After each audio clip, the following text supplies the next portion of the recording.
সুপ্রিয় দর্শক, আসসালামু আলাইকুম। দুনিয়াতে আপনি মিথ্যা কথা বললে মানে পরকালে আপনাকে গরম কাছি দিয়ে আপনার জিহ্বা কেটে দেওয়া হবে। এটা খোদা তাআলার একটা বিধান, একটা শাস্তি, যে মিথ্যা কথার শাস্তি। কিন্তু আমাদের একজন সমন্বয়ক মিথ্যা না, সত্য বললেও এর চেয়ে কঠিন শাস্তি রেখেছেন। সেটা কেমন?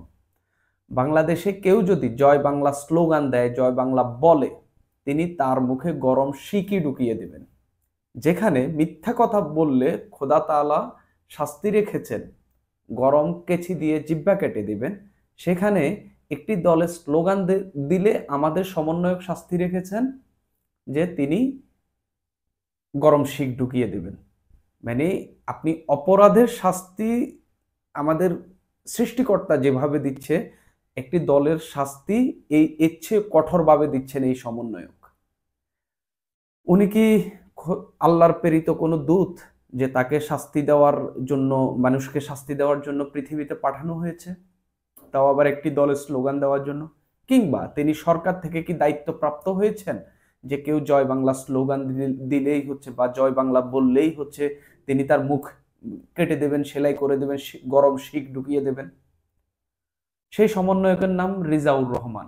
তিনি চট্টগ্রামের বৈষম্য বিরোধী ছাত্র আন্দোলনের সমন্বয়ক। তার বিরুদ্ধেও নানান অভিযোগ রয়েছে, কিন্তু এই সমন্বয়কে একটি বক্তব্যে তিনি বললেন, কেউ যদি এই বঙ্গবন্ধু শেখ মুজিবুর রহমানের যখন বাড়ি টাড়ি পোড়ানো হচ্ছে, সারা দেশে যখন একটা বিশৃঙ্খল পরিস্থিতি, মানে যে কারো বাড়ি পুড়িয়ে দেওয়ার এক ধরনের একটা হুমকি তৈরি হচ্ছে, এর মধ্যে যখন আওয়ামী লীগের সাবেক মন্ত্রী আকম মোজাম্মেলের বাড়ি যখন ভাঙচুর লুটপাট করতে গেল একটা গ্রুপ, সেখানে সেই বিষয়টিকে কেন্দ্র করে বৈষম্য বিরোধী ছাত্র আন্দোলনের নেতাকর্মীদেরকে যখন মানে মারধর করা হলো, বৈষম্য বিরোধী ছাত্র আন্দোলন বলছে যে আওয়ামী লীগের নেতাকর্মীরা মারধর করেছে। যেই মারধর করুক, এখানে অবশ্যই আওয়ামী লীগের ইন্ধন রয়েছে বলে, বা আওয়ামী লীগের নেতাকর্মীরা কিছু না কেউ জড়িত বলে আমিও মনে করি। সেই এই ঘটনার প্রতিবাদে নানান কিছু হইল। চট্টগ্রামে সমন্বয়ক রেজাউর রহমান তিনি বললেন যে যে জয় বাংলা স্লোগান দেবে তার মুখে গরম শিক ঢুকিয়ে দেবে। এটা কি তিনি বলতে পারেন? তিনি কি এটা কোথাও থেকে দায়িত্বপ্রাপ্ত হয়েছেন, নাকি নিজে নিজেই বলছেন? এই সমন্বয়কের বিরুদ্ধে কিছুদিন আগে অভিযোগ উঠেছে তিনি চট্টগ্রামে ডট গ্যাং নামের একটা কিশোর গ্যাংয়ের মানে তারা পরিচালনা করছেন, বা এটার সঙ্গে তাদের যোগাযোগ রয়েছে, বা তারা এটাকে পৃষ্ঠপোষকতা করছেন। এই ডট গ্যাংয়ের এই সন্ত্রাসীরা সমন্বয়ক আব্দুল হান্নান মাসুদকেও একটি জায়গায় অবরুদ্ধ করে রেখেছিলেন। এর পরেই এইসব নিয়ে কথা উঠেছিল। সেই সমন্বয়ক এখন বলছেন যে কেউ জয় বাংলা বললে, জয় বাংলা স্লোগান দিলে তিনি তার মুখে গরম শিক ঢুকিয়ে দেবেন।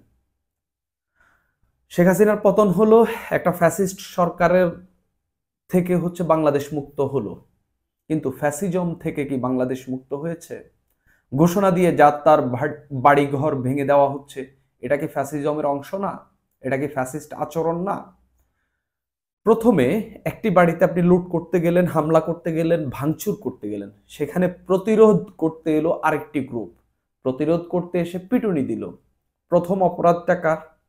কিন্তু আপনি বিচার করছেন কার?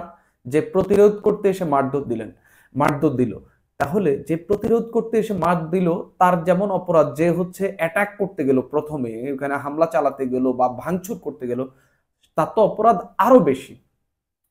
তাহলে তার বিচার না করে যারা আক্রমণ করতে গেল তাদেরকে ধরছেন, এটাও ফ্যাসিজম, এটাও ফ্যাসিস্ট আচরণ। একইভাবে কে কে ওই কথা বলবে, কে সেই কথা বলবে। আপনারা আওয়ামী লীগের বিষয়ে আপনাদের ধরেন যদি কোনো প্ল্যান থাকে, আপনারা আওয়ামী লীগকে নিষিদ্ধ করতে পারেন, কিন্তু বাংলাদেশে ধরেন এত এত আওয়ামী লীগের সমর্থক, এত এত আওয়ামী লীগের নেতাকর্মী রয়েছে যাদের বিরুদ্ধে স্পষ্ট গণহত্যার অভিযোগ রয়েছে, তদন্তে প্রমাণিত হচ্ছে, তাদেরকে আপনারা শাস্তি দেন। কিন্তু বাকি যারা রয়েছে তারা তো তাদের মতো করে রাজনীতি করতে পারে, তাই না? সেই জায়গায় তারা যদি, আর জয় বাংলা তো শুধুমাত্র আওয়ামী লীগের স্লোগান না, জয় বাংলা বাংলাদেশের মুক্তিযুদ্ধের স্লোগান, বাংলাদেশের স্বাধীনতা সংগ্রামের স্লোগান। এই জয় বাংলা স্লোগান তো একজন মুক্তিযোদ্ধাও দিতে পারেন। তাহলে কি একজন মুক্তিযোদ্ধার মুখে আপনি গরম শিখ ঢুকিয়ে দেবেন? এটা ফ্যাসিবাদের সর্বোচ্চ রূপ। মানে ফ্যাসিবাদের সর্বোচ্চ রূপ, যে আপনি অমুককে ওই কথা বলতে দেবেন না, অমুককে ওই কথা বলতে দেবেন না। আর এরকম টাইপের কথা ধরেন মুক্তিযুদ্ধের এই স্পিরিটে উজ্জীবিত হয়েও যদি কেউ জয় বাংলা বলে, আপনি তার মুখে গরম শিখ ঢুকিয়ে দেবেন। আপনি তাকে আওয়ামী লীগ ফ্যাসিবাদ হিসেবে, আওয়ামী লীগের দোসর হিসেবে আপনি তাদেরকে চিহ্নিত করবেন। এই যে ট্যাগিং করা, এই যে আরেকজনের মুখ বন্ধ করে দেওয়া, একটা পার্টিকুলার যেটা নিষিদ্ধ না সেই কথা সেই বক্তব্য দিতে না দেওয়া, এটাই ফ্যাসিজমের সর্বোচ্চ রূপ। তাহলে শেখ হাসিনার পতন হয়ে কি লাভ হলো? শেখ হাসিনার সময় জামাতের লোকেরা বা জামাত শিবিরের লোকেরা নারাই তাকবীর স্লোগান দিতে পারতেন না, বিএনপির লোকেরা তাদের কার্যক্রম তাদের সভা সমাবেশ ঠিক মতো করতে পারতেন না। ঠিক শেখ হাসিনার পতন হলো, এখন ওরা পারছে, আওয়ামী লীগ পারছে না। এখন আওয়ামী লীগের বিষয়ে আপনার সিদ্ধান্ত কি হবে? এই যে মাঠ থেকে উঠে আসা কথাগুলো কি আওয়ামী লীগের বিরুদ্ধে সিদ্ধান্ত, নাকি সরকারি ভাবে কোনো সিদ্ধান্ত হবে? হয় সরকার কোনো অ্যাকশন নিতে হবে, যে হচ্ছে আওয়ামী লীগকে আমি গণহত্যাকারী দল হিসেবে চিহ্নিত করেছি, প্রমাণ করতে পেরেছি, আমি আওয়ামী লীগকে নিষিদ্ধ করব। এই তো, এই যে ছাত্রলীগকে নিষিদ্ধ করলো, কেউ কি ছাত্রলীগ নিয়ে কথা বলতেছে? বলতেছে না তো। ছাত্রলীগ নিষিদ্ধ, ছাত্রলীগের বক্তব্য প্রচার হচ্ছে না তো। আওয়ামী লীগকে যদি নিষিদ্ধ করে, আমি বলছি না যে আওয়ামী লীগকে নিষিদ্ধ করে দেন, কিন্তু সরকার চাইলে, সরকার যদি মনে করে যে হচ্ছে আওয়ামী লীগ তাদের জন্য বড় প্রবলেম বা দেশের মানুষের জন্য বড় প্রবলেম হয়ে দাঁড়াচ্ছে, বা আওয়ামী লীগের রাজনীতি করার কোনো অধিকার নেই, যদিও এই সিদ্ধান্ত নেওয়ার অধিকার কি এই সরকারের রয়েছে কিনা, বা হচ্ছে তারা সেই ম্যান্ডেট কোথা থেকে পাবে সেটা নিয়েও আলোচনা হইতে পারে, কিন্তু সরকার চাইলে নিষিদ্ধ করতে পারে। হ্যাঁ, আর নিষিদ্ধ করলেও যে নিষিদ্ধ হয়ে যাবে কি হয়ে যাবে না সেটা কিন্তু বলা যাবে না। কারণ জামাতকেও আওয়ামী লীগ নিষিদ্ধ করেছিল। আওয়ামী লীগ জামাত কি বাংলাদেশে নিষিদ্ধ, মানুষের কাছে নিষিদ্ধ হয়েছিল? নিষিদ্ধ হয়নি। জামাত তাদের কার্যক্রম ঠিকই করেছিল। আওয়ামী লীগ যদি এখনো ক্ষমতায় থাকতো, জামাত এখনো নিষিদ্ধ থাকতো, তাহলে জামাত কি শেষ হয়ে যেত বাংলাদেশ থেকে? শেষ হতো না। তো এই যে এই সমন্বয়ক রিজাউর রহমান, যিনি হচ্ছে এই বক্তব্যটি দিলেন যে হচ্ছে কেউ হচ্ছে এই জয় বাংলা স্লোগান দিলে, জয় বাংলা বললে তিনি তার মুখে গরম শিক ঢুকিয়ে দেবেন। এখন তিনি কতটা শিক রেডি করতে পারবেন? বাংলাদেশে এখনো ধরেন জয় বাংলা স্লোগান দেওয়ার মতো, আপনি আওয়ামী লীগকে একটা অংশ তো ধরলেনই, মুক্তিযুদ্ধের পক্ষের একটা অংশ রয়েছে যারাও জয় বাংলা স্লোগানে বিশ্বাস করে। ভোট তারা বিএনপিকে দেবে, ভোট তারা জামাতকে দেবে, যেটাই হোক, কিন্তু স্লোগান তাদের অনেকেরই, মুক্তিযুদ্ধের এই স্লোগান অনেকেই ধারণ করেন, অনেকেই উচ্চারণ করেন। তাহলে কম করে আপনি বাংলাদেশের 50% মানুষের জন্য শিক রেডি করতে হবে মিস্টার রেজাউর রহমান। কারণ এই মানুষগুলো আসলে মানে আপনারা যে কত বড় মানে ফ্যাসিস্ট, কত বড় বোকা, কত বড় মানে মানে রাজনীতি বুঝেন না, এগুলো আপনাদের এইসব অসংলগ্ন কথাবার্তাই কিন্তু এর প্রমাণ।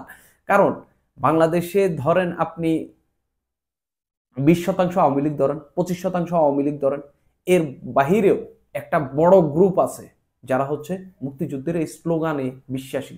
জয় বাংলা শুধুমাত্র আওয়ামী লীগ এটা কেড়ে নিয়েছে, আওয়ামী লীগ নিজেদের স্লোগান করেছে, ঠিক আছে, আওয়ামী লীগ এটা নিয়ে গেছে, আওয়ামী লীগ এটাকে পচিয়েও দিয়েছে, কিন্তু পচে গেলেও আপনি মুক্তিযুদ্ধ যে স্লোগানে মুক্তিযুদ্ধ হয়েছে, মানুষকে সেই স্লোগান বলবে না?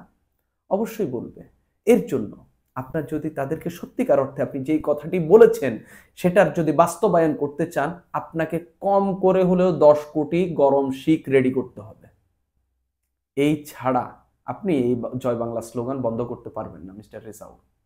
কারণ এই এখনো যদি ধরেন যে আওয়ামী লীগের নেতাকর্মীরা মাঠে নামে, একবারে কম করে সারা দেশের সব মানে আপনি ধরেন গুনলেন, গুনে গুনে একেবারে কম করে 2 কোটি মানুষ রয়েছে যারা হচ্ছে মানে আওয়ামী লীগের একেবারে মানে জান প্রাণে আওয়ামী লীগ করে।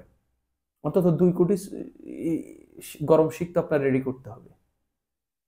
এইসব কথা বলে আপনি কোনো দলকে, কোনো স্লোগানকে, কোনো দলের আদর্শকে আপনি নিঃশেষ করে দিতে পারবেন না। হ্যাঁ, এসব যত বলবেন তত তারা আরো উজ্জীবিত হবে। কারণ রাজনীতিতে ক্ষোভ একটা বড় জিনিস। আপনি যখন একজনকে পেটাবেন দেখবেন আরো 10 জন এসে জড়ো হচ্ছে ওটা প্রতিরোধ করার জন্য। এই যে আপনারা এতগুলো বাড়ি পোড়ালেন প্রথম দিনে, কিছুই হইল না। দ্বিতীয় দিনে গিয়া সাভারে কিন্তু একটা প্রতিরোধ খাইলেন, তৃতীয় দিনে গাজীপুরে গিয়া কিন্তু একটা প্রতিরোধ খাইলেন, চতুর্থ দিন আরেক জায়গায় করতে যান, হয়তো আরো অন্যান্য জায়গায় প্রতিরোধ খাবেন। ঠিক এভাবে মানুষ প্রতিরোধ গড়ে তোলে। আপনি যতই বলেন আওয়ামী লীগ, যতই বলেন ওইটা সেটা, মানুষও চায় না তার পাশের ঘরটি পোড়ানো হোক, মানুষও চায় না তার পাশের প্রতিবেশী লোকটিকে অন্যায়ভাবে মারা হোক, চাইলেই অনেক কিছু করতে পারবেন না।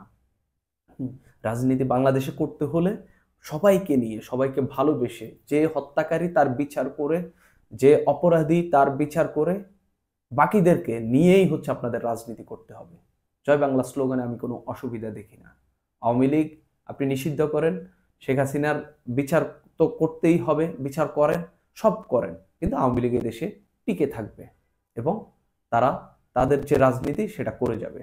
আপনি যতই শিখ রেডি করেন, যতই যা করেন, সেই শিখ হয়তো একসময় গণেশ উল্টে গিয়ে আপনার দিকেও যেতে পারে। সুপ্রিয় দর্শক, আজ এই পর্যন্তই।